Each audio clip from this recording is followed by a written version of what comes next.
Class 12 as well as NEET aspirants. आज continue करते हैं। इससे पहले कूलम्ब्स लॉ हम लोगों ने कंप्लीट किया था। अब इलेक्ट्रोस्टैटिक्स में next topic Coulomb's law in vector form as well as principle of superposition of the charges. एक question either in the board as well as in the competitive exam इस topic से आता ही है। ठीक, तो आज देखिए आप इस टॉपिक को स्टार्ट करते हैं और आज इसको फिनिश करते हैं including the questions also. Okay, तो अब Coulomb's law in vector form. तो Coulomb's law in vector form पढ़ने से पहले काइनेमेटिक्स में वेक्टर का इंट्रोडक्शन आपके 11th क्लास में है। मैं यहाँ पर शॉर्ट में आपको बताता हूँ, उसके बाद कूलम्ब्स स्टेटमेंट वेक्टर फॉर्म में स्टडी करते हैं। तो देखो भाई, इससे पहले आपने दो चार्जेस के बीच फोर्स एवेलुएट किया था और फोर्स एवेलुएट करने का फॉर्मूला जिस साइंटिस्ट ने दिया था उनका नाम कूलम्ब है और उस लॉ को आप कूलम्ब्स लॉ कहते हैं। अब इस कूलम्ब्स लॉ के बाद जब फोर्स आपको पता है वेक्टर क्वांटिटी है, इससे पहले जब आपने क्वेश्चंस सॉल्व किए थे एज वेल एज फोर्स को लिखा था तो कहीं भी फोर्स की डायरेक्शन का डिसीजन नहीं किया था, बट फोर्स क्या है, वेक्टर क्वांटिटी है। तो फोर्स वेक्टर क्वांटिटी है। जब आप किसी भी चार्ज पर फोर्स एप्लीकेट करेंगे और उसकी डायरेक्शन को भी इंडिकेट करोगे, in this condition he Coulomb's statement Coulomb's law in vector form कहलाएगा। क्लियर? तो अब आप देखिए टू द पॉइंट, बिल्कुल अपने बेसिक पर फिजिकली समझते हुए फिजिक्स को जाइए, कोई दिक्कत नहीं आने वाली है आपको। और जिस लेवल पे मैं आपको मूव करा रहा हूँ 100 marks in 12 as well as complete NEET complete होता। बस ये है कि आप अपनी स्किल डेवलप करिए। फिजिक्स को पढ़ने के लिए आपने क्या करना, एग्जाम क्वालिफाई करने के लिए मत पढ़िए। फिजिक्स में हर टॉपिक ऐसे पढ़िए जैसे कि आपने इसको अप्लाई करना है, ऐसे सीखिए जैसे कि आपने इसको फिजिकली अप्लाई करना है। एंड आफ्टर दैट फिर आप देखिए एग्जाम भी क्वालिफाई होगा और बोर्ड में आप 100 अचीव करेंगे।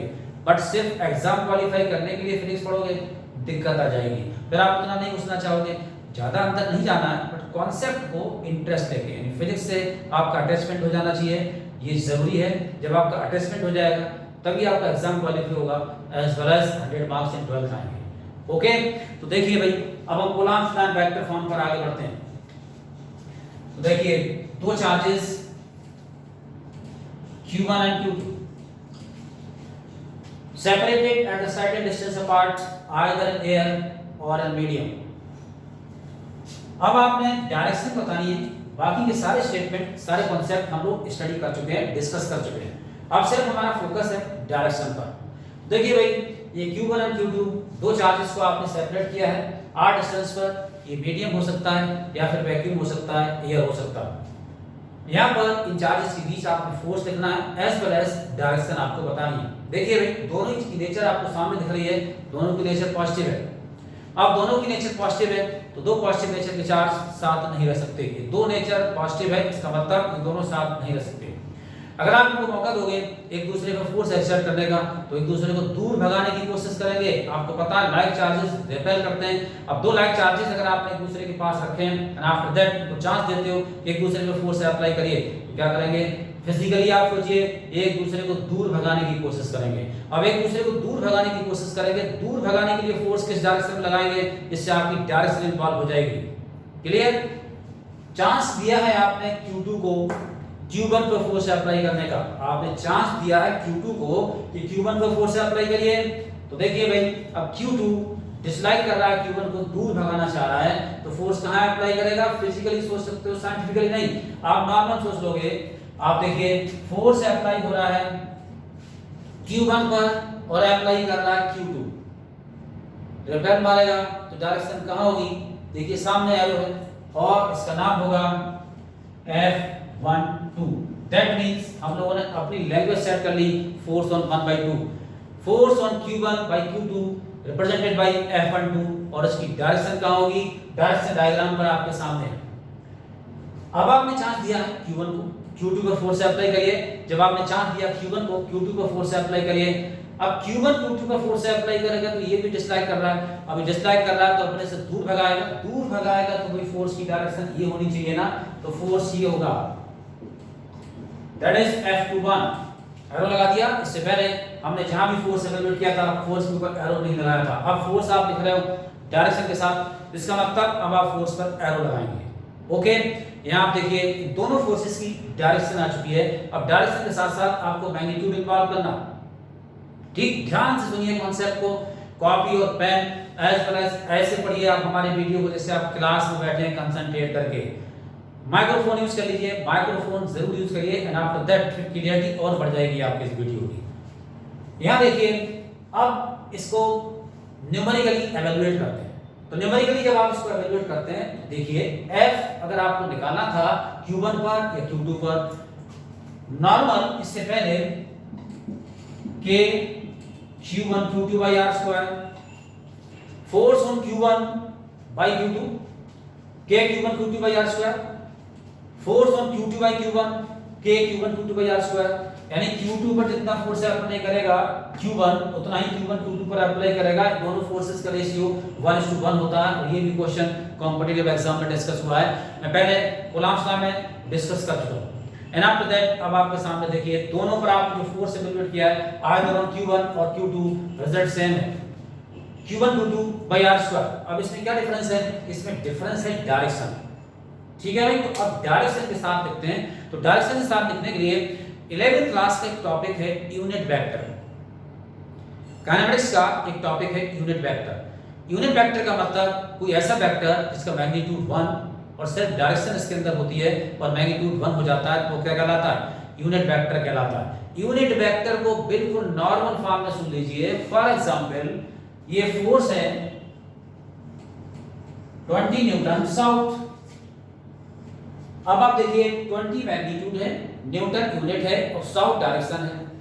अगर आप इसको 20 से डिवाइड कर दोगे, इसका मतलब किसी वेक्टर को उसके मैग्नीट्यूड से डिवाइड कर दिया, ठीक है, तो कितना आ गया? 1 न्यूटन साउथ। अब ये 1 न्यूटन साउथ हो जाएगा, तो अब ये हो जाएगा यूनिट वेक्टर। यूनिट वेक्टर कैसे रिप्रेजेंट करते हो? यूनिट वेक्टर का मतलब जिसके पास मैग्नीट्यूड 1 होता है वो क्या कहलाता है? यूनिट वेक्टर कहलाता है।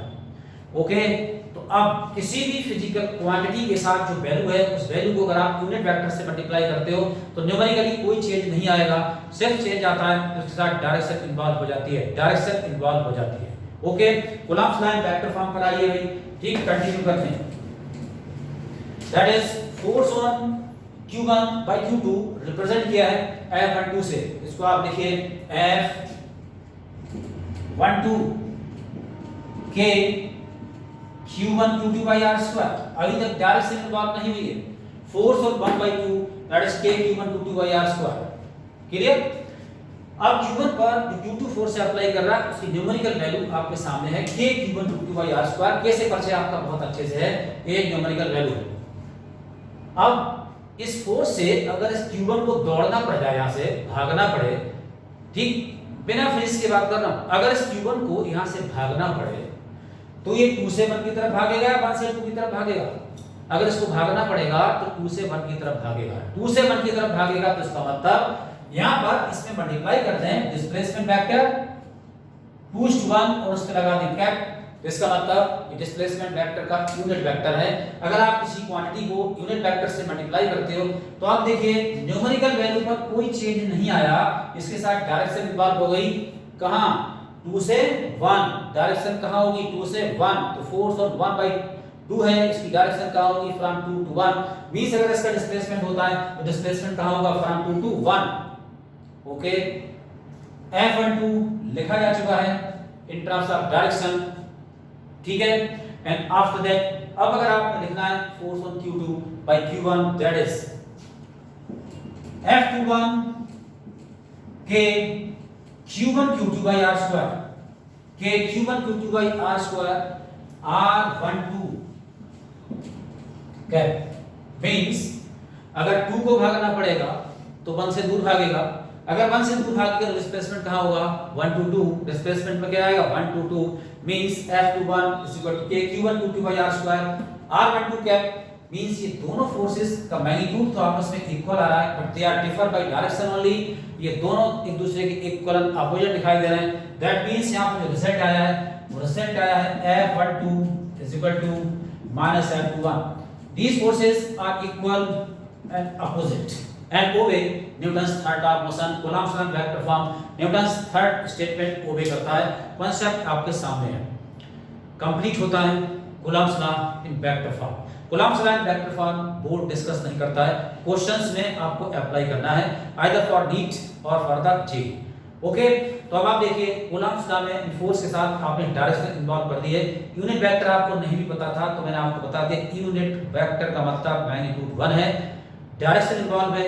जब भी आप किसी फिजिकल क्वांटिटी को किसी वैल्यू को इससे मल्टीप्लाई करोगे तो डायरेक्शन इन्वॉल्व हो जाएगी, मैग्नीट्यूड पर चेंज नहीं आता। ठीक, अब कहीं अगर आपको दिखाई दे ये रिजल्ट आर क्यूब में, किताब में किसी आपने बुक खोली और यहाँ पर लिखा है आर क्यूब, यहाँ लिखा है आर क्यूब, तो फिर भाई यहां से कैप हट जाएगा और वेक्टर लग जाएगा, कैप हट जाएगा और वेक्टर लग जाएगा। मींस यहां पर आपने डिस्प्लेसमेंट वेक्टर लिखा है कंप्लीट, जिसके साथ मैग्नीट्यूड भी है और डायरेक्शन भी है, यहां इसके साथ मैग्नीट्यूड भी है और डायरेक्शन भी है। अगर आप कंप्लीट डिस्प्लेसमेंट वेक्टर से मल्टीप्लाई करोगे तो रिजल्ट को बैलेंस करने के लिए डिनोमिनेटर में ये वैल्यू क्यूब में कन्वर्ट हो जाएगी। ठीक है, दोनों ही कॉन्सेप्ट करेक्ट हैं, किसी भी तरीके से आप Coulomb's law vector form use कर सकते हैं। ठीक, ये है आपका Coulomb's law in vector form. After that हम लोग आगे बढ़ते हैं, that is the next concept, principal of superposition of the charges. Principal of superposition, तो फिजिक्स में जैसे कि मैंने आपसे कहा है कि अगर आपने किसी कॉम्पिटिटिव एग्जाम को तोड़ना है एज वेल एज बोर्ड में 100 मार्क्स अचीव करने हैं, इन दिस कंडीशन बोर्ड में अगर आपको 100 मार्क्स अचीव करने हैं तो कॉन्सेप्चुअली आपको बहुत स्ट्रांगली आगे जाना है। हर चीज का मीनिंग, जैसे आपने फिजिक्स को अप्लाई करना है, एग्जाम नहीं देना है, अप्लाई करना, सीखने के लिए आप पढ़ रहे हो, सीखने के लिए पढ़ोगे तभी स्कोर खड़ा होगा। यहां पर आप देखिए principal of superposition, principal of superposition कभी भी फिजिक्स में जब अप्लाई होगा, जनरल पढ़ लीजिए, हर जगह इंडिपेंडेंट नहीं रटोगे। प्रिंसिपल ऑफ सुपरपोजिशन का मतलब समझ लीजिए। प्रिंसिपल ऑफ सुपरपोजिशन 11वीं क्लास में इन्वॉल्व हो चुका है ऑसिलेशन एंड वेव्स यूनिट के अंदर। यहां पर principal of superposition again involve हुआ है चार्जेस के साथ। मतलब क्या है, मतलब समझ लीजिए, हर जगह आंख बंद करके मत रटिए। कहीं भी आप देखिए फिजिक्स में आप एडिशन करते हो फिजिकल क्वांटिटीज का, अब आप एडिशन करते हो फिजिकल क्वांटिटीज का तो एडिशन आपने करना है algebraic sum as well as vector sum, algebraic sum as well as vector सम।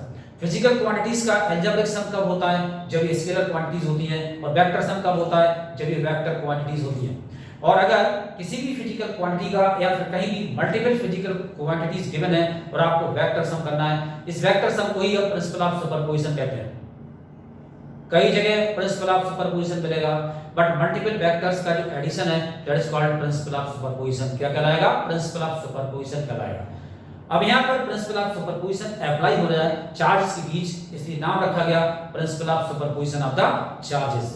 क्लियर हो चुका होगा बच्चों, आप 3-4 वीडियो को कोइंसाइड करके पढ़िए, लिंक बना के पढ़िए, आफ्टर दैट आपको लगेगा फिजिक्स इतनी आसान भी हो सकती है। हाँ भाई, तो अब आप देखिए यहाँ पर ये रिजल्ट आपके सामने, प्रिंसिपल ऑफ सुपरपोजिशन पर आपके सामने आते हैं। तो देखिए भाई, principal of superposition of the charges.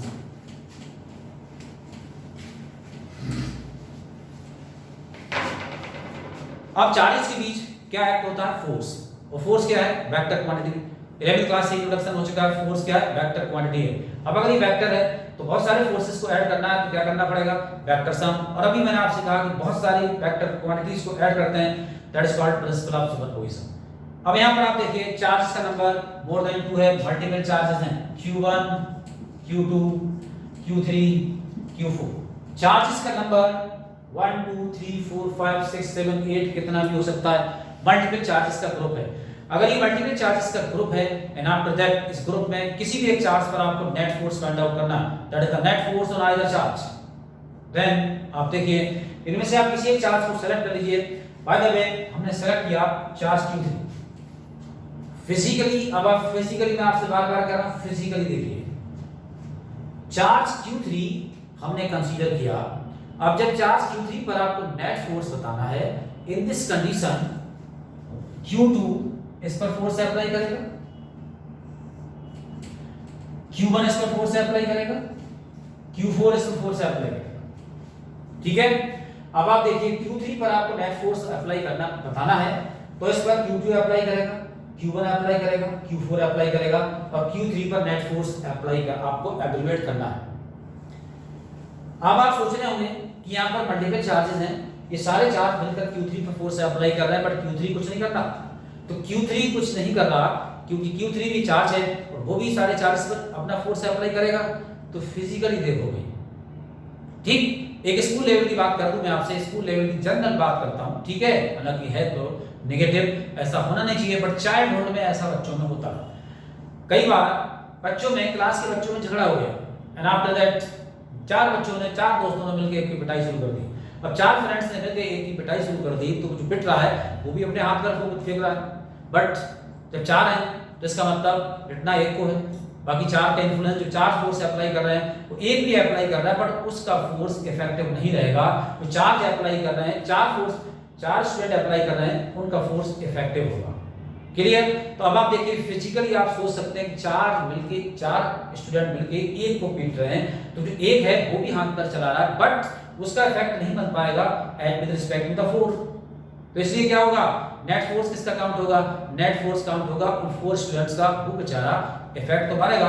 अब हीरो तो है नहीं किसी फिल्म का कि एक जो है वो 10 को मार ले, जो कि पॉसिबल नहीं है, प्रैक्टिकली पॉसिबल नहीं है। तो फिजिक्स रियलिटी पे चलती है, तो रियलिटी के अकॉर्डिंग आप देखिए, ये जो फोर्स है बेचारा, ये भी हाथ पे फेंकेगा और अपना फोर्स एक्सर्ट करेगा इधर, बट इसके फोर्स की कोई वैल्यू नहीं होगी। अब इसके फोर्स की वैल्यू नहीं होगी तो छोड़ो इसे।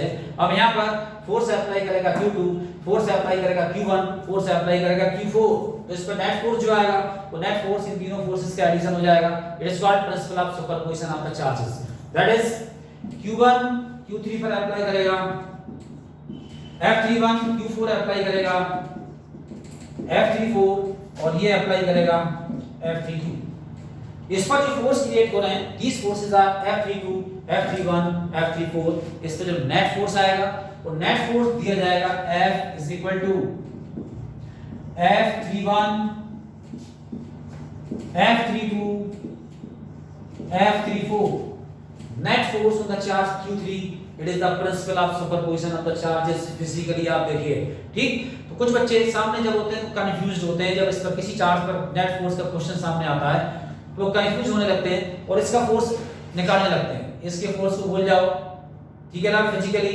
अब ये 3 चार्जेस जिसको फोर्स से अप्लाई कर रहे हैं उसका वेक्टर सम कर दीजिए, इस पर नेट फोर्स आ जाएगा और ये कॉन्सेप्ट कहलाएगा principal of superposition of the charges. Okay, तो भाई मैंने एग्जांपल दिया है बच्चों में झगड़े का, छोटे बच्चों की बात कर रहा हूँ। झगड़ा मत करने बैठना है, स्कूल लेवल पर जाके एक्सपेरिमेंट शुरू कर दो। ओके, गलत बात है, ठीक। तो यहाँ पर सिर्फ एग्जांपल है, इस एग्जांपल को प्रैक्टिकली अप्लाई नहीं करना, ठीक है बच्चों। नीट के बच्चे हैं वो तो थोड़े सिंसियर हो चुके होते हैं, बट स्कूल लेवल के बच्चे कहीं ना कहीं चाइल्ड लेवल होता है उनमें, ठीक है भाई। तो जो इस एक्सपेरिमेंट को आप लेबोरेटरी तक रखें, बाहर नहीं निकालना। जो भी एक्सपेरिमेंट करना है that is in the lab, और इंस्ट्रूमेंट के साथ करिए, किसी ह्यूमन के साथ नहीं। ओके, तो यहाँ पर रिजल्ट आ चुका है F31, F32, F34, that is the principle of superposition of the charges. अब principle of superposition of the charges आपको एग्जाम में लिखना है। आप सोच रहे हो कि सर ने इतना हमें बता दिया, एग्जाम में हमारे पास एग्जैक्ट क्वेश्चन आया, what is principle of superposition of charges, what is principle of superposition of the charges. अब हम लिखेंगे क्या, तो अब आप लिखोगे when more than 2 charges are present then resultant force on any one of them will be equal to the vector sum of the forces applied by each charge individually. When more than 2 charges are present, the resultant force on any one of them will be equal to the vector sum of the forces applied by each charge individually। ये statement कहलाएगा principal of superposition of charges का। अब आपकी मर्जी है कि यहाँ पर आप चार्जेस कितने सेलेक्ट करते हैं, 4 सेलेक्ट करते हैं, 5 सेलेक्ट करते हैं। उसके बाद देन उस चार्ज पर आप नेट फोर्स लिख के बता दीजिए, ये आपका कॉन्सेप्ट पूरा हो जाएगा, principal of superposition of the charges. Okay, तो अब principle of superposition of charges पर क्वेश्चन नीट जेईई 12, ठीक है भाई। कभी 1% होता है, 99% डिस्कस होता है principle of superposition of charges पर। जो मैं क्वेश्चन करा रहा हूँ आपको मल्टीपल पर्पस के 100% नीट कवर कर रहे हैं, as well as 12th cover कर रहे हैं उन स्टूडेंट्स के लिए जो कि 90% से अबव की बात करते हैं, ठीक है। 90% से अबव की जब बात होती है देन क्वेश्चंस का लेवल, ठीक है, ठीक ठाक कॉन्सेप्ट हो जाता है। ओके, तो यहाँ पर अब हम आगे बढ़ते हैं, कहाँ पर, क्वेश्चंस के ऊपर। प्रिंसिपल ऑफ सुपरपोजिशन कॉन्सेप्ट आ चुका है। प्रिंसिपल ऑफ सुपरपोजिशन मैंने आपसे कहा कि 11th क्लास में वेव यूनिट में इन्वॉल्व हो चुका है, ठीक। हल्का सा हिंट दे देता हूं मैं आपको कैसे इन्वॉल्व हो चुका है। वेव जब किसी मीडियम से पास आउट होती है, इन दिस कंडीशन ये एनर्जी है, मीडियम पार्टिकल वाइब्रेट होते हैं और अपनी जगह से डिस्प्लेस होते हैं, अब अगर किसी मीडियम से मोर देन वन वेव पास होती है तो medium particle more than one time displace होता है, तो डिस्प्लेसमेंट क्या है, वेक्टर क्वांटिटी है। अब अगर हम मोर देन वन वेव पास हो रही है, particle more than one time displace हो रहा है, इस पार्टिकल का अगर आपको नेट डिस्प्लेसमेंट लिखना है तो इन सारे डिस्प्लेसमेंट्स का वेक्टर सम आता है, ये कहलाता है principle of superposition of the wave. Principle of superposition again हम लोग वेव ऑप्टिक्स में फिर यूज करेंगे, principle of superposition of the wave. आपकी यूनिट है ऑप्टिक्स, इसमें ray as well as wave study करोगे, उसके अंदर प्रिंसिपल ऑफ सुपरपोजिशन की जरूरत आपको फिर पढ़ने वाली है। ओके, तो यहां पर आप देखिए ये आपका रिजल्ट है। अब हम इसके क्वेश्चंस पर आते हैं। ठीक, तो आप देखिए इसके क्वेश्चंस में आपका दिमाग बिल्कुल वैसे ही चलना चाहिए जैसे आप गुजर रहे हैं एक ऐसे रेलवे फाटक से, रेलवे क्रॉसिंग से, जहां से ट्रेनें गुजरती हैं बट गेट नहीं है।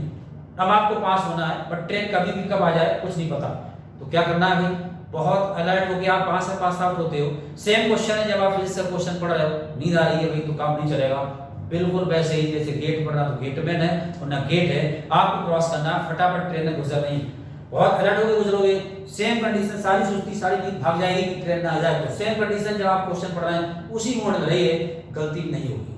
कैलकुलेशन मिस्टेक हो रही है अलग बात है, बट कॉन्सेप्ट सोच नहीं पा रहे, गलत बात है। ठीक है भाई, तो अब आप देखिए नॉर्मल क्वेश्चंस पर आते हैं। सबसे पहले वेक्टर्स का हल्का इंट्रोडक्शन हो चुका है। अब वेक्टर्स के एडिशन, वेक्टर्स के एडिशन काइनेमेटिक्स हम स्टार्ट करने वाले हैं आपके अपने नेक्स्ट वीडियो में, तो काइनेमेटिक्स स्टार्ट करेंगे। उसमें वेक्टर्स का जो सिंपलीफिकेशन है, एडिशन सब्ट्रैक्शन आपके सामने आएगा, ढंग से पढ़ लीजिए भाई। सब जगह देखिए आप ब्रांच चल रही है इलेक्ट्रिसिटी की और आपको वेक्टर की जरूरत पड़ रही है, तो फिजिक्स एक दूसरे के साथ इन्वॉल्व है, इंडिपेंडेंट कोई टॉपिक नहीं है, हर टॉपिक एक दूसरे के साथ मिक्सअप है, एक कमांड होगा तभी दूसरा कर पाओगे। आगे बढ़ते हैं भाई ठीक क्वेश्चन पर। तो सबसे पहले नॉर्मल क्वेश्चन में आपके सामने लिख रहा हूं, नॉर्मल क्वेश्चन 3 चार्जेस में आपके सामने पुट कर देता हूं एंड आफ्टर दैट मैं आपसे पूछ रहा हूं कि इनमें से किसी एक पर नेट फोर्स एवेलुएट करिए।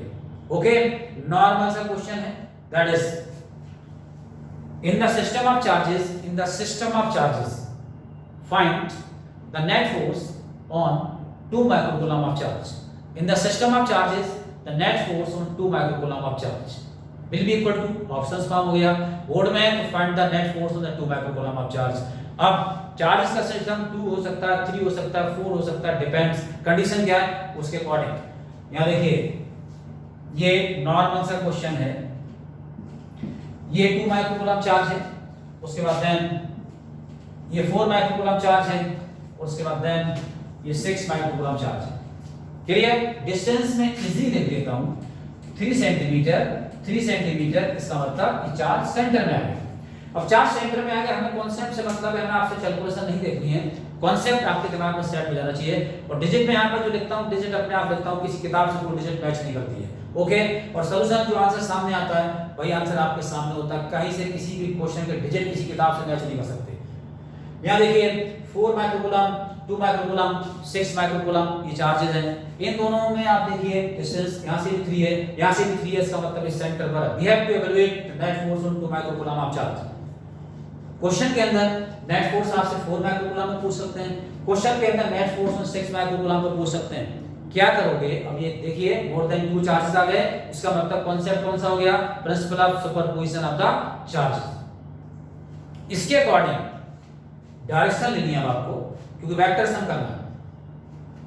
4 माइक्रोकूलम को आपने चांस दिया, ठीक है। अब आपको समझाने के लिए वैसे आप ओरल कर सकते हो, बट यहां पर पॉइंट कर देता हूं ए बी सी, ठीक है भाई। आपने चांस दिया 4 माइक्रोकूलम को कि 2 माइक्रोकूलम पर फोर्स अप्लाई करिए। अब 4 माइक्रोकूलम पॉजिटिव है, 2 माइक्रोकूलम पॉजिटिव है, दोनों ही एक दूसरे को पसंद नहीं करते, डिसलाइक करते हैं। जैसी चांस मिलेगा दूर भगाएगा, तेज धक्का मारेगा, इसको यहां से भागेगा, ठीक है। तो अब आप देखिए 4 जब 2 को भगाना चाहेगा, डायरेक्शन ये आ रही F B A, force on B by A, force on B by A, clear. अब आपने चांस दिया 6 माइक्रोकूलम को, 6 माइक्रोकूलम को पसंद नहीं कर रहा बेचारे को, ये अपने से दूर धक्का मारेगा, तो उस कंडीशन में आप देखिए एफ बी सी। अब इस पर जो फोर्स क्रिएट हुए, these are F B A and F B C, इन दोनों फोर्सेस के बीच में एंगल क्रिएट हो गया 180 डिग्री। इन दोनों फोर्सेस के बीच में एंगल 180 डिग्री क्रिएट हो गया। जब दो फोर्स 180 डिग्री पर एक्ट करते हैं तो अब 180 डिग्री पर जब आप ऐड करेंगे तो इन दोनों में एडिशन की जगह रिजल्ट सब्ट्रैक्शन में कन्वर्ट होता। पढ़ोगे काइनेमेटिक्स में, वेक्टर में अगर आपको नहीं पता है, 12th के बच्चे तो समझ रहे होंगे, बट नीट वाले किसी बच्चे की कोई प्रॉब्लम है जो वेक्टर में कहीं वीक है तो उस कंडीशन में काइनेमेटिक्स पर अलर्ट रहिए, उन वीडियोस को आप देखिए कि वेक्टर आपकी समस्या खत्म हो जाएगी। क्लियर?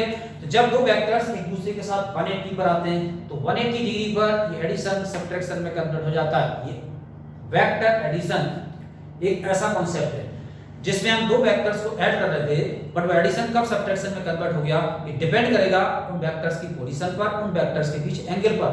ठीक है? ये प्रिंसिपल आपके पास parallelogram, law of vector addition, triangle law of vector addition आपको बताएगा, बट यहां पर मैं आपके सामने रिजल्ट आ रहा हूं जिसके अकॉर्डिंग इन दोनों के बीच पे एंगल कितना आ चुका है 180 डिग्री। ये डायरेक्टली एवेल्युएट होंगे और माइनस हो जाएंगे। एवेल्युएट करते हैं FBA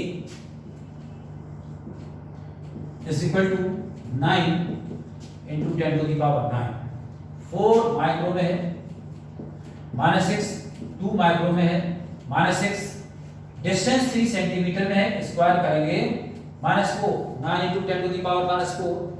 यहां से आप देखिए ये कैंसिल आउट, 9 + 4 13 हो जाएगा और 13 - 12 1 हो जाएगा। ऊपर 4 और 2 का मल्टीप्लिकेशन कितना होगा 80। FBA is equal to 80 Newton. And after that अब आपको FBC फाइंड आउट करना है। तो FBC 9 into 10 to the power 9, 6 into 10 to the power -6, 2 into 10 to the power -6 divided by again 9 into 10 to the power -4। ठीक है? ये आप देखिए पावर बचती है 10 to the power 1, 6 into 2 that is 120 Newton. कितना आ गया 120 न्यूटन। नेट फोर्स F, बड़े में से छोटे को माइनस कर दीजिए, 120 - 80 will be equal to 40 Newton, will be equal to 40 Newton. ठीक? अब फिजिकली बड़े में से छोटे को माइनस करने के लिए मैंने क्यों कहा, ये देखिए इरेस्टर है, ठीक? एक तरफ से हम इसको खींच रहे हैं, एक तरफ से दूसरा पर्सन इसको खींच रहा है। जो इधर दूसरा पर्सन खींच रहा है वो अप्लाई कर रहा है 120 और हम अप्लाई कर रहे हैं 80, तो ये कहां चला जाएगा 120 की तरफ चला जाएगा। डायरेक्शन कहां हुई फोर्स की, जहां ग्रेटर फोर्स है, तो जिधर ग्रेटर वेक्टर होता है डायरेक्शन वहीं होती है। अगर इस क्वेश्चन में आपसे पूरा मल्टीप्लाई डिवाइड ना पूछा जाए, सिर्फ डायरेक्शन पूछ लें, तो डायरेक्शन पूछेंगे तो डायरेक्शन किधर होगी, किधर वेक्टर कौन सा, बिग वेक्टर कौन सा 120 Newton.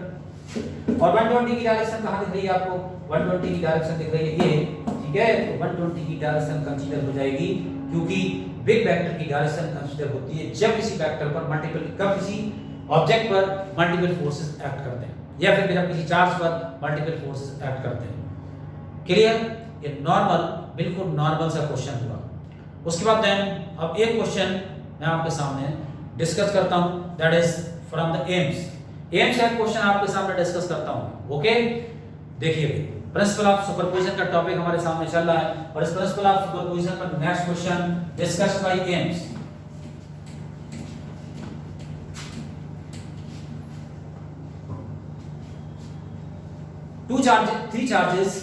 three charges 4q q q, 3 charges 4q q q are situated at 0 L/2 L.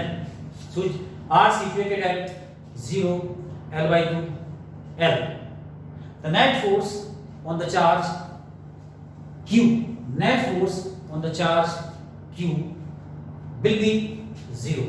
In this condition, the value of capital Q will be equal to. In this condition, the value of charge capital Q will be equal to.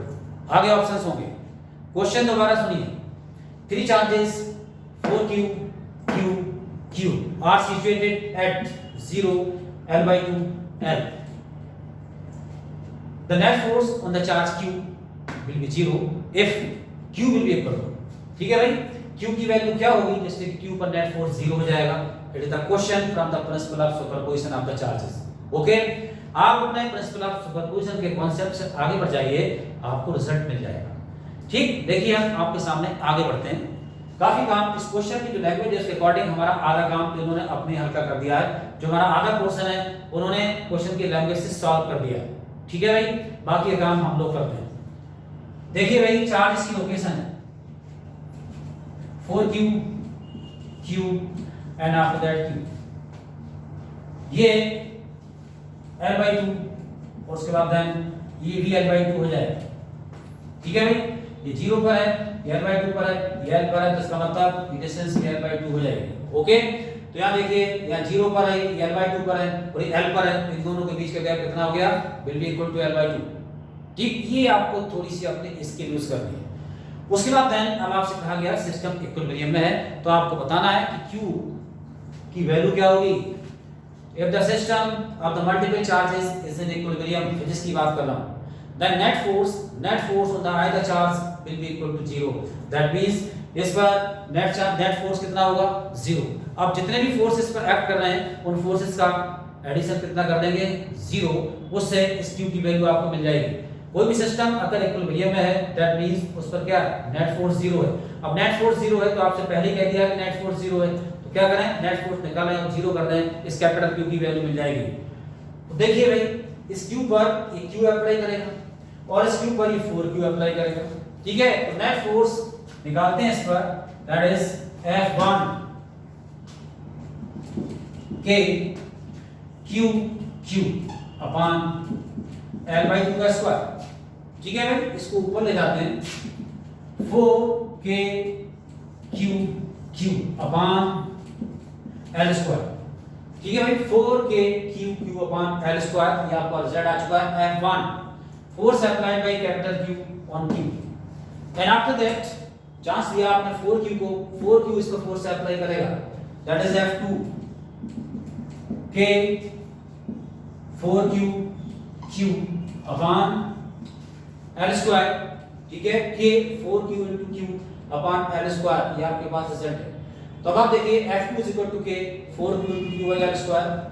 Net force कह दिया 0, F1 plus F2 is equal to 0, 4K Q upon L square plus 4K Q upon L square is equal to 0. That is 4K Q upon L square is equal to minus 4K Q upon L square. ठीक है भाई, अब आप देखिए 4K Q L square ये सब cancel. Capital Q की value आ चुकी है minus Q। Capital Q equal to minus Q। अगर इस कैपिटल Q की वैल्यू माइनस Q होती है तो स्मॉल q पर नेट फोर्स कितना हो जाएगा, 0। तो इसमें नेट फोर्स कितना हो जाएगा, 0। ये क्वेश्चन डिस्कस हुआ है एम्स। क्लियर, आप दोबारा देख लीजिए, force by capital Q on Q, distance है L/2, K Q upon L/2 का square, 4K Q upon L square, 4 को मैंने ऊपर भेज दिया। अब चांस दिया आपने 4Q को, 4Q ने इस Q पर फोर्स अप्लाई किया, K 4Q upon L square. Clear, यहाँ पर ये आपके सामने रिजल्ट आ गया। अब आप F1 plus F2 is equal to 0 कर रहे हैं, तो यहाँ पर 4K Q upon L square plus 4K Q upon L square is equal to 0। Q को सेपरेट कर दिया, रिजल्ट आपके सामने है माइनस Q। ये फोर्स इस चार्ज की वैल्यू होगी Q की नेगेटिव Q। फिजिकली भी आप देख सकते हो, फिजिकली इस चार्ज पर नेट फोर्स 0, ये फिजिकली चार्ज माइनस में आया है। अब फिजिकली आप देखिए कैपिटल Q की वैल्यू माइनस में आई है। माइनस में क्यों आई है, आप देखिए, कहीं भी अगर दो वेक्टर एक्ट कर रहे हैं, फोर्स वेक्टर क्वांटिटी है, और ये दो फोर्स एक दूसरे को 0 में एक ही एंगल पर कन्वर्ट कर सकते हैं, और दो एंगल होता है 180 डिग्री। कहीं भी दो वेक्टर्स एक दूसरे को 0 में कन्वर्ट कर सकते हैं, उनका वेक्टर सम 0 हो सकता है only at the angle that is 180 degree. ठीक, याद रखिए, अगर ये चार्ज नेचर में नेगेटिव नहीं होता, ये चार्ज पॉजिटिव होता, तो उस कंडीशन में इसका जो फोर्स जाएगा वो इधर जाएगा। ये भी चार्ज पॉजिटिव है, इसका फोर्स इधर जाएगा, इन दोनों के बीच का एंगल 0 क्रिएट हो रहा है, ये कैंसिल नहीं करेंगे। अब आप देखिए, अगर ये नेगेटिव में है तो उस कंडीशन में इसका फोर्स ये आएगा, ये पॉजिटिव है, इसका फोर्स ये आएगा, इन दोनों वेक्टर्स के बीच एंगल 180 फॉर्म हो गया। टू वेक्टर्स का sum that is vector sum is 0 only at the angle that is equal to 180 degree.